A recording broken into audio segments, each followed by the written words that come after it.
Welcome, everyone, to the Feeling Lighter podcast. I'm Katie, here with our co-host, Lisa. Hey. And as a reminder, we have this podcast because we are shedding old beliefs, one episode at a time, because the reality is how you feel about yourself, not how others feel about you, changes everything. Facts. So today we have a special episode because we have an in-person guest. Woohoo! Amy is here with us today. Welcome, Amy. Thank you for having me. I love in-person recording, so thank you. It's so fun. Yes, she is the co-author. If you're watching on YouTube, I'm going to hold up the book of a book called Shameless Sex. Mm-hmm. We have not talked about sex on the podcast before, and it's going to activate my deeply rooted fundamental religious upbringing. Yes. Well, I guess I wasn't Perfect. fundamental, but there was a lot of religion in there. Same. So anyway, but I'm excited to talk about this because on the podcast and at WeShape, we are really trying to give women especially permission to live for themselves Right. and not for other people 24/7 like we're essentially trained to do. And I think that sex and taking sort of like ownership of your sexuality is one of the pathways to reclaiming that narrative and shifting beliefs. Yeah. So before we get started with this interesting and new topic here on the podcast, I'm going to read Amy's bio. All right, are we ready? Yeah. Okay. Let's go. Amy is a sex and relationship coach, certified sex educator, and lead educator of Uberlube, as well as co-owner of a mother-daughter-owned online pleasure boutique that was also voted both 2022 and 2024's Sexpert of the Year. Yes. April is a certified sex educator, which I already said, but let's say it again.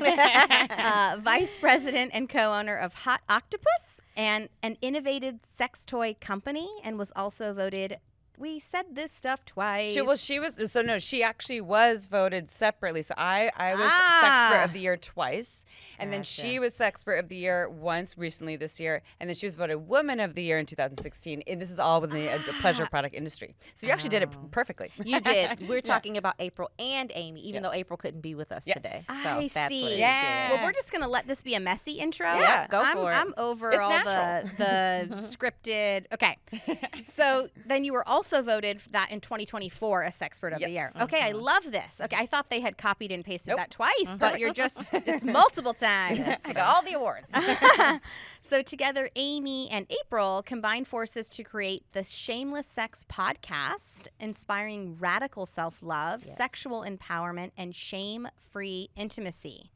To learn more or to order their latest book, Shameless Sex, choose your own pleasure path to unlock the sex life you've been waiting for, go to shamelesssex.com. That's a long-running title, right? When I people know. ask me, like, what's the name? Like, we're just going to go with Shameless Shameless Sex. So that Sex. running title, I'm like, I don't even remember it. it's enough said Yes. right in the title, to Exactly. be honest with you. So Yeah. I'd love to start, Amy, just by understanding how you got into this, Right. because it's a fascinating topic. And so, yeah, just maybe give us a little history of how you got to where you are. So I identify as a wounded healer, everyone. I don't even use the word healer, but everyone, I have not been, if you hear me talk openly about sex, is not natural to me. Well, now it feels natural, but it was not something that I did 10 years ago, 20 years ago. I'm almost 40, and I've worked very hard and practiced a lot to be able to talk about sex and in this way. So I grew up here in Santa Cruz, where we are right now. I grew up actually only a couple blocks from the studio, which is really cool. And I was raised with definitely more openness around sexuality than most people had. I wasn't raised with religion.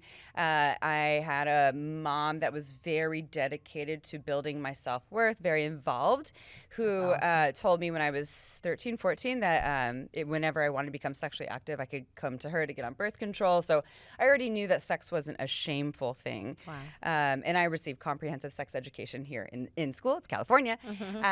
And I had, my dad, well, a different way of instilling the sex is not shameful. It was just not really that present. So when I had, boyfriends, he just didn't care. So he wasn't that dad. I was like, I need to meet them. He just didn't care. And so that was a blessing and a curse because I have daddy issues.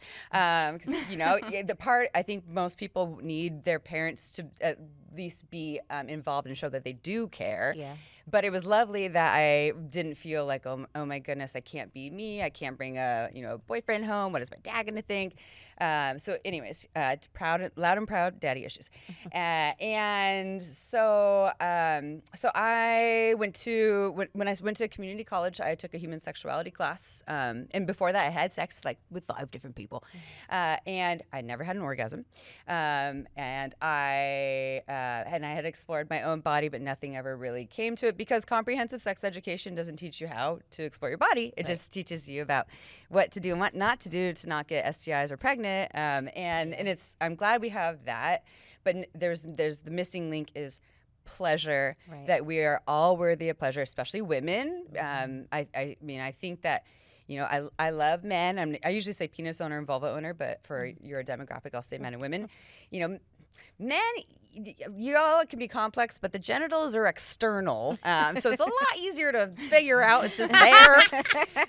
And for women, it's a little more tricky. And then also just the culture and the time that we live in and the many, many centuries before this, sexuality has been really geared towards men's sexuality. And so anyways, that was my little tangent there. When I took this human sexuality class in, I don't remember the year, but I did it for just exploration, right? I was like, this sounds interesting. This is like Cabrillo here in Santa Cruz. I loved every minute of this course, even though the professor made it very dry. She was not passionate about it. She told the whole class, we're like 18-year-olds, that she had been celibate for 10 years. She's still telling 18-year-olds to use the diaphragm. And I know this is 2 decades ago, but that was not even something Planned Parenthood was saying. But I loved every second of it. And so I decided, and I had so many questions about my body, just sexuality in general, because it was so mysterious to me and I wanted to learn about it. And I obviously already had a knack for being more open about sexuality or just conversations around sex because I wasn't raised with the shame.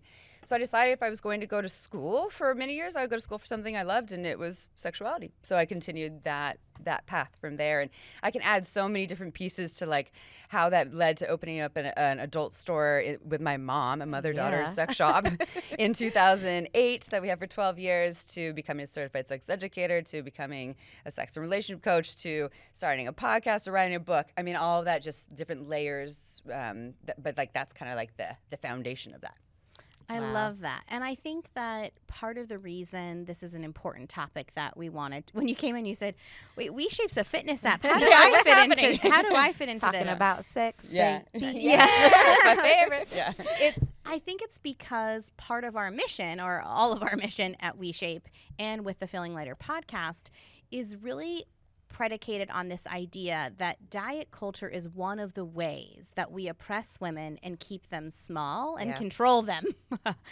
And so, there's many different ways that we do that in our culture and that we have normalized. And I think that sex is another way that we do that. Yeah. And so and just the title of your book alone is the shameless sex, how there is so much shame associated with it. And, I want to talk about some of the cultural implications and around the world that we live in, which in my opinion tells women, do things with your body that make you a sexual person and attractive, but actually don't have sexual pleasure.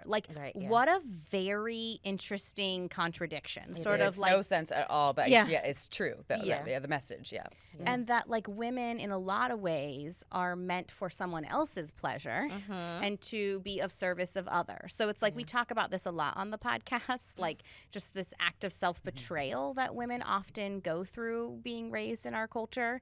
And I think that sex is one we don't talk about a lot because there is so much shame. So what would you say to somebody who has a lot of shame, who's probably even scared listening to this episode? How do we go from just 0 to 1 to get a little bit more comfortable with this topic? I would start with you are so not alone, because I don't know one human being, even the most open-minded, like I'm a sex goddess, like that person has shame or has had shame or or trauma, and they can be very linked. But if you're one of those people who's like, I've never had sexual shame, please call me. My number's 55555. I'd like to study you, because I just don't think it's possible in this day and age. And also just being a human, though, we have these fabulous storytelling. I mean, we're animals with storytelling minds, and so it's so easy to feel and absorb shame, but especially now in the time that we're living in. And so I think that's the start, is like, you're not alone. Yes, you are unique. I'm not saying that your experience, it doesn't matter, and that it is different than other people's, because you are you. So not taking away from that, but a reminder that that's, and I hate the term normal, so I'm air quoting that normal, but unfortunately it is to have a lot of shame develop from youth. And think about when we were younger, right?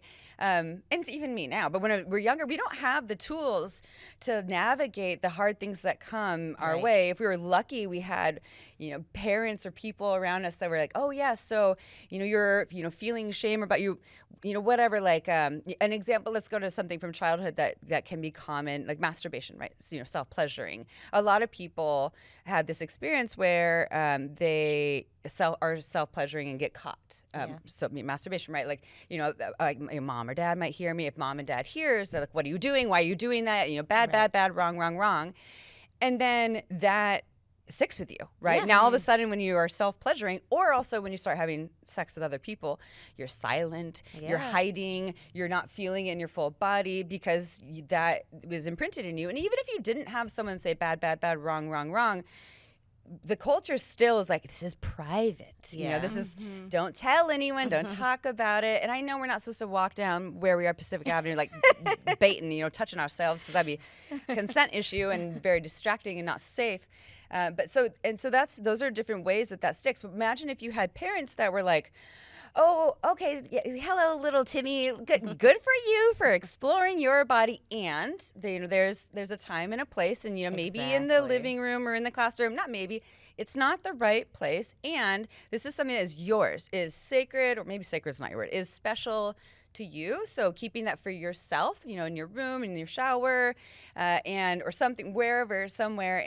But there's nothing wrong with what you're doing. It's just something that that we can't be doing all over. Because imagine if the whole world was doing that, it'd be very wild, very weird. Maybe don't add that to the mix of when you're talking to your children. But you're not shaming the behavior. behavior. You're just giving the tool for the appropriate use of it. But most people don't get the tool. They don't get the permission. They don't get the no. They don't. Like, you're lovely that you're doing this, because sex is a beautiful natural thing, and let me teach you a little bit about how to keep it safe and consensual, and in alignment with your body and everyone else around you, if they're there.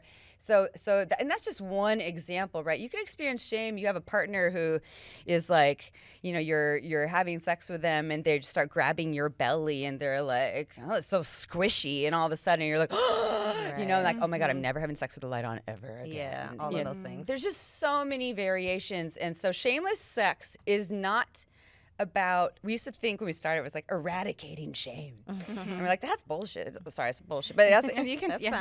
It doesn't work that way. Like, and even if, like, for me, I've worked on my shame and trauma from childhood, from being a teenager to my 20s. And that's always will be a part of me, right? It's like a neural pathway, but it's not the strong one, because I've done so much work, a lot of therapy. But I'm learning so many different ways about how to not make that the strong story. And I'm learning tools to deal with shame and trauma as they come, because life can continue to give that to us. So it's not like, oh, let's just be shameless forever. It's, we're trying to be as shameless as possible by being open and talking about the thing that's really hard for a lot of people to talk about, and then doing the work, learning the tools. And then with those, when the shame comes again, now I am better equipped so that it doesn't take over my system. And I'll end with this. I think of shame as armor, and I like to think of like in energetic armor on our bodies. And I personally like to think of armor in like different materials, right? Kind of a little abstract, but like when I have the thickest shame armor, it's like stainless steel, and that's like some energetic force that like my heart and my genitals are not going anywhere out there, and nothing energetically is coming in. That's when people are like, it's really hard to feel you, to read you.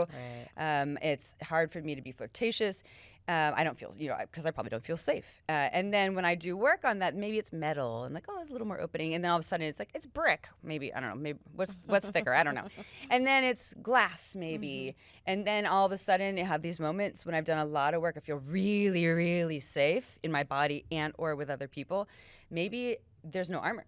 Right. But like I know that the armor can come back at any time, but at least I've learned the tools to be able to work with the armor when that happens. Yeah, I love that. It's like that little voice, like we talk about a lot on the podcast.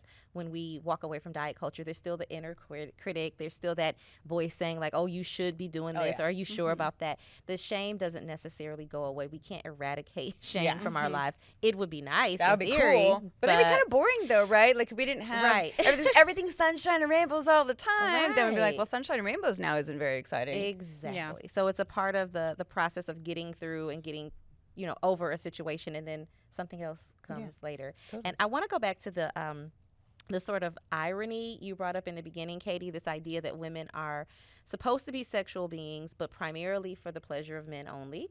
And then somehow, for me, growing up, I was a very religious person by choice. Now, my family was not. So this was a way I sought, safety was religion, conservatism, like rules and structure and rigidity. And for me, it was always very confusing as a woman. I knew that I was supposed to stay abstinent. Like that was for sure. God wants to honor you in your virginity. You do not have sex. That was my call to life for years. But also I knew that eventually I wanted to be married. And that was, that was your outlet for sex. That is how you can now have sex in a safe and healthy and correct way, right? But then in those scenarios, and I won't speak to my experience directly, but I've talked to other women with a similar background. And what happened was you got into this relationship now, and you've been this very like non-sexual person your whole life by design, by religious, teachings. And now you have this person that is expecting you to now go from, abstinent 12-year-old to porn star. Yeah. Because now like we're married, we're supposed to do all the things. And it doesn't even make sense. It doesn't even translate to how you get to become. How do you become now comfortable in your sexuality and willing to try these things and do these things when your whole life has been about withholding, abstaining, closing those legs, being very, all of a sudden very open them now. Yeah, it's like, whoa, really? Yeah. Can you talk about like that transition and that trauma for women, like how hard that can be? Yeah. And I hear what you're talking about with religion, and just like if we take a religion aside, I think this can apply to anyone and everyone. That quick leap, we were talking about like 0 to 1, like all of a sudden we're going from like 0 to 10. Yeah. And religion, of course, the story that you're supposed to like, withhold, but then all of a sudden on your wedding night, it's like the game is on, right? And then but most people don't have the education of like, but how do you do the game when it's on? Right. And what it comes back to for me with a lot of what you're saying, you said the correct way, right? Like there is not one. The only correct way is consent, in my opinion, right? It's being like, and consent is this is not a consent podcast, right? I could talk about that for like hours, but meaning like we have full active permission, and you can have consent just within yourself to touch yourself too, but with anyone that we're with. So like that is the correct thing, right? Everything else in what is correct in being sexuality, in my opinion, I don't know everything, is bullshit, because we're all so different and we're so complex, we're so dynamic, and it changes per like time period, per culture. Like what is correct or what not correct, what people think to be correct right here in Santa Cruz is very different than Slovakia right now, everyone. And it will be very different in 2 years, right? Or maybe even tomorrow. And so this message that there's this correct way to be a sexual person outside of consent, and this is what I want to say, I don't know the statistics, but I want to say 90% of the world probably has bought into in some way, shape, or form, is just incorrect, right. and really harmful, because then people, they have these moments where like, oh my God, am I doing this right? Am I doing this wrong? This is not what I saw in the movies, the rom-coms. Like, this is not what this look like. Or porn too. Let's talk about porn being, it is unfortunately the #1 sex educator. I think that's part of the reason why I have a job. And shame too. And that's how a lot of people are learning how to do sex. And it is just, it's the movies. Right. Like we watch an action It's scene. performative. Yeah, we started watching an action scene and someone's got like shooting people up and we're like, oh, this isn't real. We know this isn't real. So I'm not going to like just go shoot people up. But like at porn, people are like, oh, that's how you do sex. And so anyways, that's another, Amy's notorious for tangents. Coming back to the how do you go from I have no experience to all of a sudden now I'm expected to have all of the experience. Right. That's multi-layered, but I would say, if you had the option, I'm sure everyone listening here is probably beyond that point. Right. Right. So like in a perfect world, and I'm not anti-religion or people who want to wait to get married to have sex. That's totally cool. In my perfect world, though, you would get a lot of education beforehand about not just like how to do sex, because when I teach and I my book is full of all kinds of other educators and doctors, etc. There's not just one way to do all the sexes. Sex. I know all the sexes. That doesn't make sense. But it is more like discovering who you are, right? So before you go and get married to that person and have the sex on the wedding night, like just explore your body and discover like, what do I like? And it comes back to self-pleasure. And it's beyond self-pleasure though. It's also like, who are you as an emotional sexual being? Who are you as an energetic sexual being? How do you, not everyone wants someone to like just get naked and look at you and be like, hey baby, you're so sexy, right? Like that doesn't do very much for me personally. I'm more like, help me to feel like cared for and safe and seen, and then you can be like, hey baby, you're so sexy, and then I'm like, okay, right? But like, so these are all just different ways like how we can explore ourselves and then go into being intimate with someone else. And then on that wedding night, maybe ideally it's not the wedding night, by the way, it's a lot of pressure, but it is a lot of pressure. But let's use that as the example, right? Like when you're in, or just even taking out of that, like for anyone listening, like say you're having sex with someone new for the first time, like if you understand a lot more about yourself before you actually engage with someone, tell them what you know about yourself. First step is to first step would be to like work on your shame and trauma. All right, so our book is layered in these chapters. It starts with, am I normal? Am I broken? And then it gets into the fun stuff, because most people need to go through those things first. Right. So hey new partner, or hey husband I just married 5 minutes ago. Here's what I know about my body. My body likes X, Y, and Z. My body does not do well with X, Y, and Z. Here's what I have no idea about, but I'd like to explore. Here's what I am a hard no to exploring. Like journal this stuff out. Maybe come in with a notepad and be like, here's all the things. And it doesn't mean your partner's going to do everything perfectly. It's just that you're being clear. But also when you're doing that, be like, and what about you, right? And you also might have a partner that's like, I don't know. So then in that case, be like, okay, well, let's try things. And if we try things and if whatever we're doing doesn't feel good for you, will you please say something to me? Like, please, just that, like giving people permission. It's so helpful to hear. I would love for you to say no to me. I would love for you to say, I don't like this or something else, please. And I will handle that. Even if I'm like, oh my God, I'm bad. I'm not a good lover. I'll take care of that on my own. And that's its own line of work. Again, I could be on this podcast for hours talking about this, right? It's good stuff, though. I mean, something important that you said that I think I really want to highlight is this idea that your sexuality and what you want for you is unique to you, and that there is no right way. Yeah. Right. Because I feel like I've seen people in both ends of the spectrum, one in like a very conservative lens where like it's like shameful and not talked about, and it's really just a form of how we reproduce, and there's a lot of, all that. Yeah. And then the other end of the spectrum, I've met people who this is like their greatest expression of themselves, but then they project onto other people Right. that if you're not there, it's because of your trauma. Oh God. Or Yeah. Don't even get me started with those people. or that if you're not there, something's wrong with you. Right. But really what I hear you saying is you can work through your trauma, you can have less shame,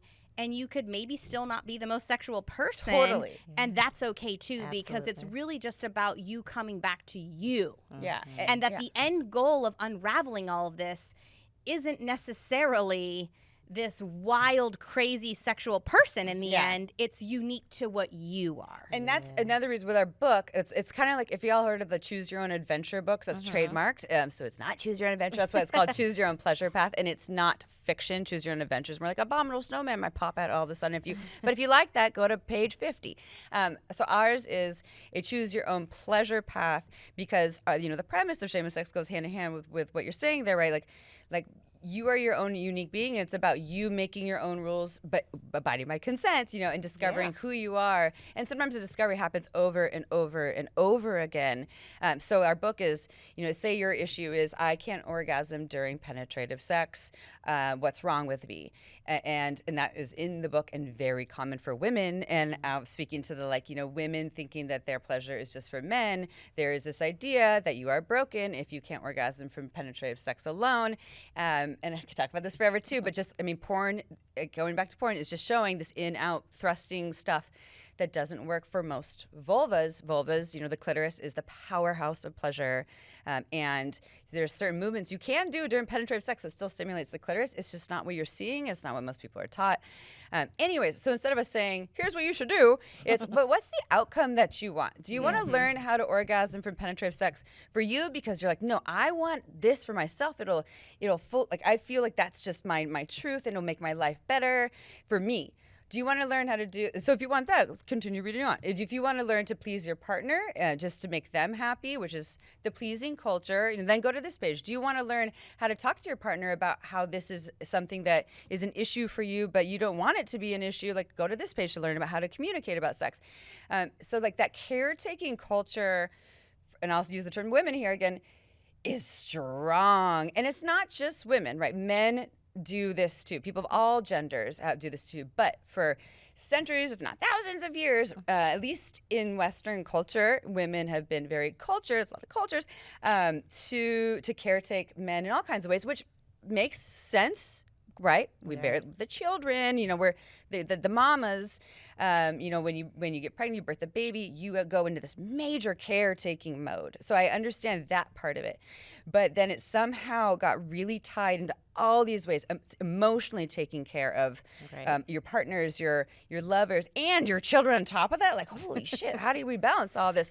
And then we don't. Yeah, we don't. Yeah. And then sexually too, right, is caretaking that and the people pleasing thing. And I am someone who is a major people pleaser in so many ways, and was as a sexual being for years, and it will still come up at times, but I've done a lot of work around it where okay, well, I'm not really liking this touch, so I'm just going to go with it 'cause I don't want them to feel bad, that's, we call compliant sex. It's not exactly a sexual assault, but it creates many traumas in your body, though, when you don't listen to that voice.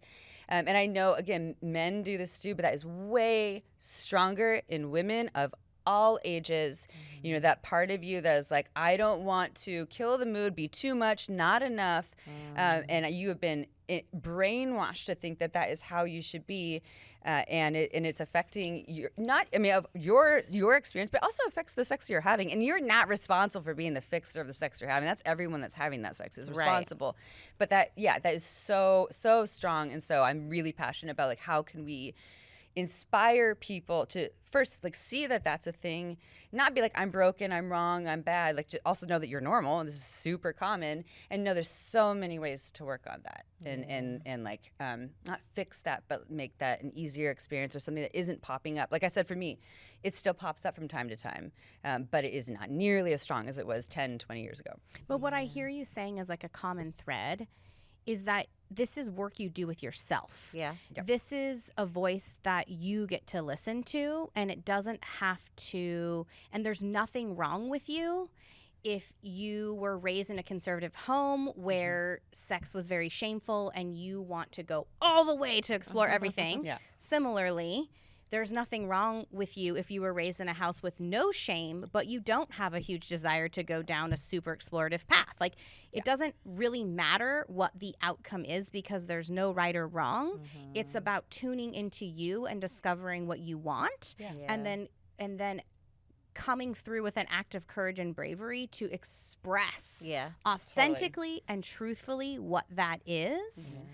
And I think that that's what I want people to walk away from today, is that there's nothing wrong with you regardless of what outcome you hope to get with your sexuality. Yeah, and this whole thing like, oh, you know, a healthy marriage is when you have sex at least 4 times a week or something.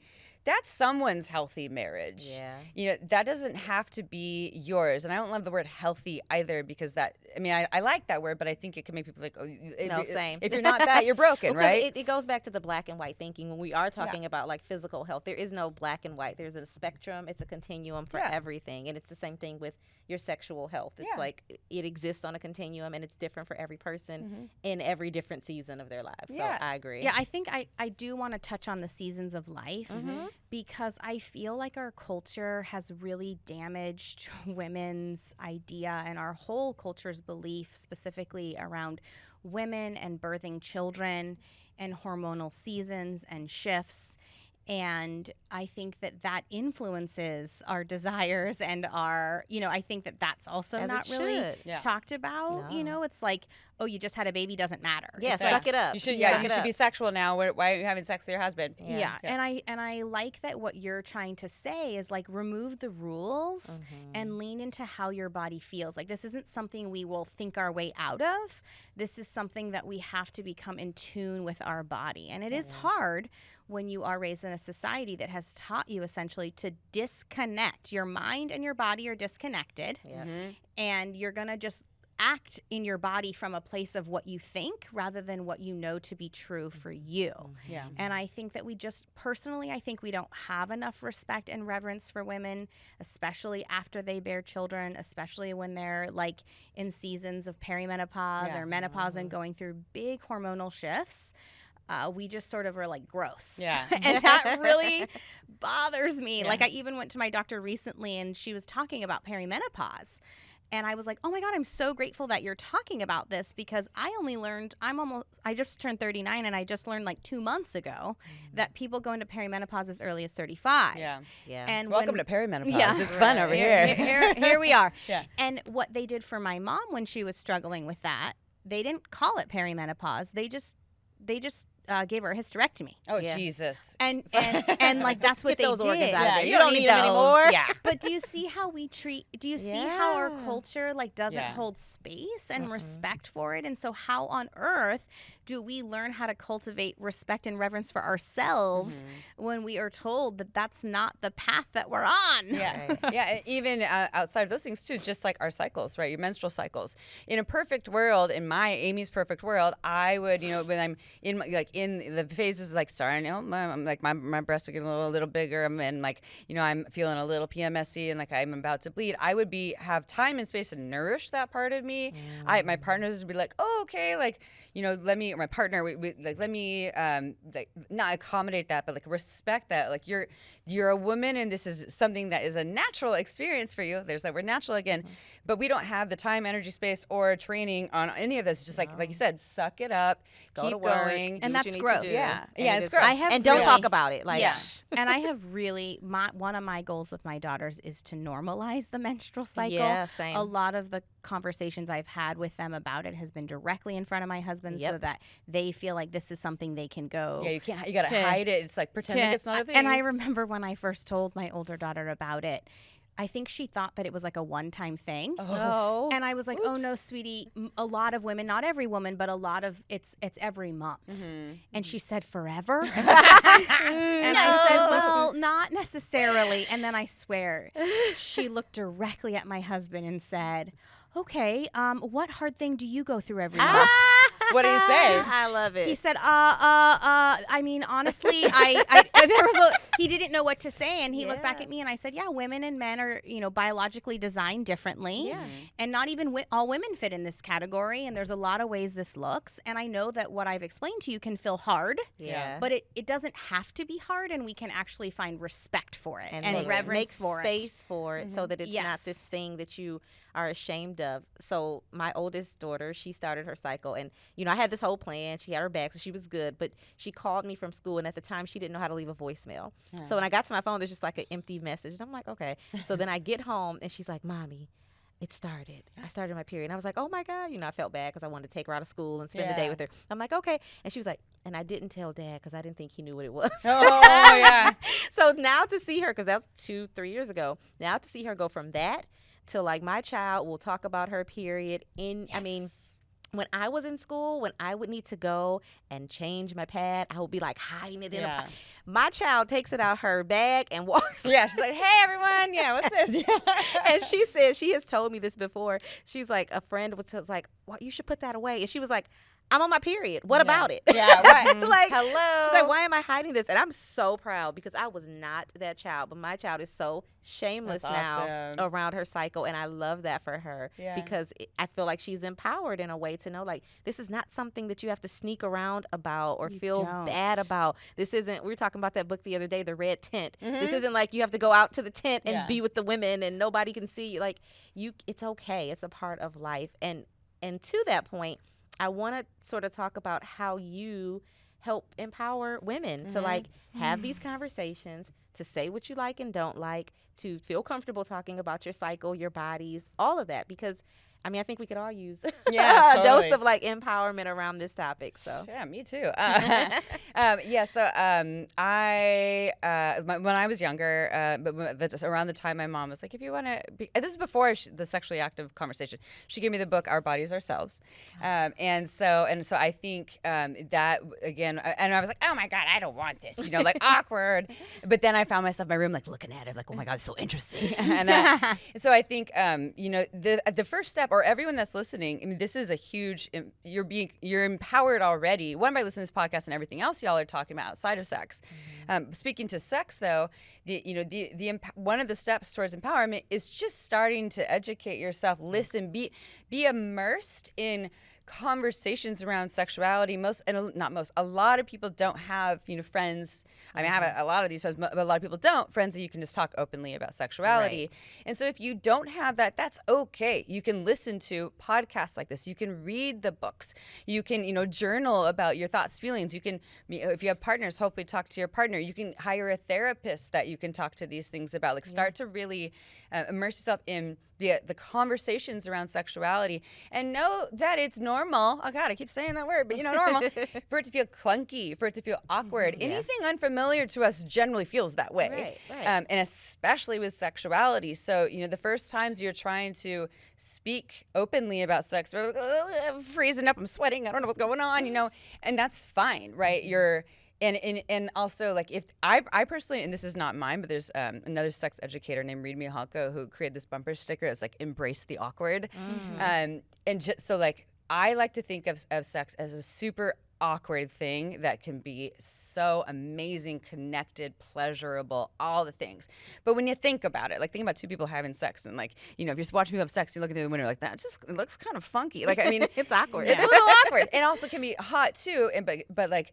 So like, embracing the awkward, knowing that there's nothing perfect about it. But anyway, so the like the education, again, that's our book is a big part of that. We open it with our own stories about that are not sunshine and rainbows, right? Some of them are trauma, some of them just like, that was weird. And so just I think that is a big thing, and that like the being around those conversations, and with your social circles, even if your friends aren't talking about it, you might discover that they actually want to. Right. They're waiting on somebody to open. Someone else, right? Like, and I'm usually that person because people know what I do. So I have people that I barely know, and like, let me tell you all the things about my sex life. I'm like, that's pretty cool. But I've had plenty of friends where I'm hanging out with them, and I have friends who don't open up about sexuality, and that is fine, right? There's no one right way, there's no correct way.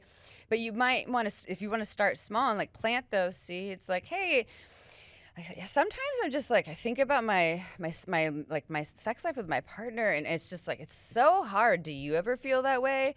Like, you don't even have to start with, here's all the stories, right? Like, he keeps asking me for sex, Like, start with just like, sometimes this is really hard or confusing. What about you? And then if they're, giving an answer and you're like, then you could, if you want to continue talking about that, feel safe. Like, I just feel like there's no one to go to. Like, are you wanting to or interested in like kind of trying to talk about this thing that we don't know a lot about? And that in itself can be super empowering. And then the last thing, I mean, there's so many things for empowerment, but the last thing I will say is to really start the practice of listening to your body. And any time you're getting a no or a maybe no in however you're engaging sexually, to at least press pause, right? And if it's really uncomfortable, say you're partnered or you're married, and you've been maybe married for 20 years, you've never pressed pause before, and all of a sudden you're paused, and your partner's like, "What the hell is going on?" Talk to them outside of the bedroom first. Like, hey, I'm starting to like, I want to go on this sexual empowerment movement for myself and for us. And I'm noticing that there's a lot of times when I'm like not really feeling my body or also not like speaking for it. So I'd like to like try this thing where if I'm starting to feel like maybe I'm disassociating or I'm getting like, I don't know if I'm into this thing, that I'd like to just like say something to slow it down or press pause. Are you into that? And here's how I'll do that. And some people do like a little timeout symbol or pause like or a tap. Word. Yeah, yes, like a safe word. Yeah. But safe words aren't just for kink. It's just like, here's how I'd like to start practicing advocating for myself. It's not, I'm not, no guarantees that they're going to be like, cool, right? They might be like, well, why? I thought everything was great. Right. And that's its own can of worms. Again, we have a whole chapter on communication in Shameless Sex. But yeah, like taking those little steps, little baby steps, like you don't have to go all into the 10 to start your empowerment process. I love that. I love that this is a lot of, we talk about, I mean, this just applies in so many topics that we discuss around coming back to you. You're the expert of you, connecting that mind with your body, listening to those cues and ditching self-judgment. And I think when we do that work, then we actually get to be that person in the world. And then we don't have to judge others, right? It's like, how do we not judge others for where they land on that spectrum? By not judging ourselves. And if you find yourself listening to this, I'm gonna push here a little. If you find yourself listening to this, judging any aspect of this conversation, I'm gonna have curiosity if there's a part of you that's judging yourself, and that maybe we should start there. Yeah. Because there's a lot of judgment in, oh, that's great. There's so many ways that we can live our lives, and so many ways that what feels important to each individual person can be expressed sexually. Whether that be, I choose not to get married, I don't subscribe to monogamy, whatever it means doesn't matter. Yeah. Right. And if you're judging somebody else's life, I would just encourage you to examine where you're judging yourself, because I think that that's where the important work starts. Or just, it's uncomfortable to hear things that are unfamiliar, especially when it comes to sex, right? Like that we don't understand, or so like growth is uncomfortable. Yeah, and judgment is, here we go, normal again. It's normal. Like all humans judge. It's what we do with it, right? And I think judgment, internal judgment, can be a really good opportunity, like an indicator, like, ooh, hey, opportunity to learn. It doesn't mean you're going to learn like, okay, now I'm going to be into that thing, but just learn about like, well, why is that uncomfortable? What is it about this thing? And you might decide it's not your thing, but it is a nice little opportunity or indicator, like, oh, hey, you have an opportunity for work if you want to do it. Yes, I love that. And just coming back to what feels good for you and knowing that there is no right way. I would love for people to walk away with that understanding today. Come back to you, and there's no right way. There's no outcome that we're trying to say anyone needs to meet. So, and your body is yours. I heard this lovely teacher recently say, she's a woman. She said her number one job in this world is to take care of herself. And I was like, ooh, that's good. Maybe I should start doing that more. But no, it is. And I love that. And so, your body is yours. And when you share it with someone, it is an honor for that person or those people to be able to engage with your body. And, you know, hippies would be like, your temple, like, that's cool. But however you want to look at it, but it really is. And I know it's easier said than done. You don't just press a button or take a little pill and like, my body's mine. I feel good about that. So it might take work if you really, if you want to do that work, but it really is. And there's a lot of opportunity within this body and this mind to create the sex and relationships that you have always desired, and it might be a rocky road to get there, but it is available, and it might be a different variation of what you thought it would be. It probably will, because it's almost always the case, and there's nothing wrong with that at all. Yeah. Well, thank you so much, Amy, for joining us. I hope that we crack the door to curiosity for people today where, you know, again, the intention of this podcast is just to evaluate the beliefs that we have about ourselves. Some of those beliefs we might keep, and some of them we might shed and go a different path. There's no right way. So thank you for reinforcing that today, and remind people of your website where they can find you. It's very easy. We're shamelesssex.com. Our podcast is called Shameless Sex Podcast. It's on all the apps. It is free. Our book is also called Shameless Sex. We own the name. Can you tell? Yes. So it's super easy to find. Remember, you can go to our website to get the book. You can get it on Amazon, all the things. I think they have it at Bookshop Santa Cruz here in Santa Cruz. Yes. And if you want to find us on the social media, we're also Shameless Sex Podcast. That's very easy, right? Yeah. Can we squeeze in the feeling lighter question? Oh my goodness! Yeah. Yes, we thank you, Lisa. No worries. I didn't want us to end without that. Yes, before we end, Yes. we do have to ask the very important question that we ask every episode, which is, what is a belief that you once had that you no longer have that has impacted your life in a meaningful way, that has allowed you to feel lighter about your life? My brain, of course, wants to bring this to sex. It probably will. I'm trying to think of other things outside of that. Let's see. I'm going to bring it to sex. And it's simple is not the right word. Common. It's that other people's pleasure is more important than mine. And specifically as someone who is intimate with men, their pleasure, you know, people pleaser, all things, but his pleasure is more important than mine. Mine comes secondary. His is the primary thing, and maybe mine doesn't come at all.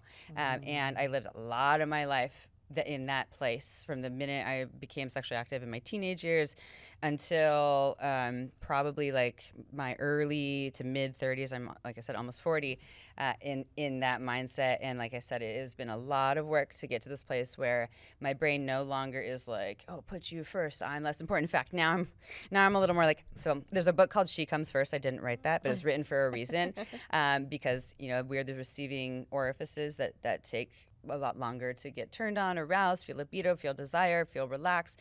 And so now I'm more in that place, like, I have no shame, and it needs to be all about me for a while, and then it can be about you, and then about me again, and you, and then me again. But it took a lot of work to get there, and I'm really grateful that I got that message in the early part of this lifetime, and that I lived an era where that wasn't the case. So yeah, thank goodness for that message. Yes, Wonderful. I love that. Yeah. Love that. Well, thank you again for joining us in studio today. Thank you.